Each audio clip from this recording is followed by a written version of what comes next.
আপনারা একটু দেখেন কি ধরনের অনিয়ম। যদি আপনারা একটু ভালো করে দেখেন, একটা রাস্তা, চলাচলের রাস্তা, কিন্তু একটা সড়কের একেবারে অর্ধেক জায়গায় কিন্তু দাগ দেওয়া হয়। এ পাশে অর্ধেক জায়গা, এই পাশে অর্ধেক জায়গা, ফুল অর্ধেক জায়গা জুড়ে কিন্তু তারা ব্যক্তিগত মানে বালি ফেলায় রাখছে। সিলেকশন বালি দেখেন, আজকে অনেক দিন এই বালুগুলো পড়ে রয়েছে। আপনাদেরকে যদি একটু দেখায়, যে কোনো মুহূর্তে কিন্তু বড় ধরনের দুর্ঘটনা ঘটতে পারে।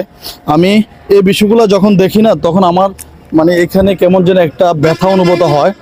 ওই দেখেন, এই যে ট্রাক আসতেছে, আর একটা গাড়ি আসলে কিন্তু অ্যাক্সিডেন্ট ঘটবে যে কোনো মুহূর্তে।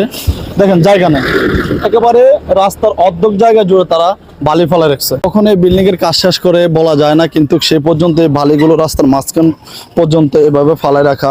ওরা চাইলে কিন্তু বাড়ির ভিতরে বালিগুলো রাখতে পারতো। দেখেন অনেক জায়গা আছে, কিন্তু সেটা না করে তারা সরকারি হাইওয়ে রাস্তার উপরে তারা কিন্তু বালিগুলো ফালাই রাখছে।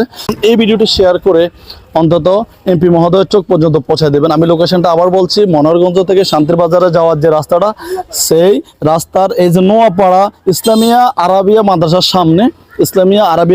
সামনে এই বালিগুলো আজকে মানে কয়েকদিন ধরে বালিগুলো ফালানো। না কতদিন হবে বালিগুলো হইব 2 মাস কাছাকাছি। 2 মাসের কাছাকাছি। দেখেন, চিন্তা করেন, এই বালিগুলো 2 মাস পর্যন্ত এখানে পড়ে আছে। আরো কতদিন পড়ে থাকে আল্লাহ ভালো জানে। তো ভিডিওটি শেয়ার করে দেবেন। ভালো থাকবেন, আল্লাহ হাফেজ।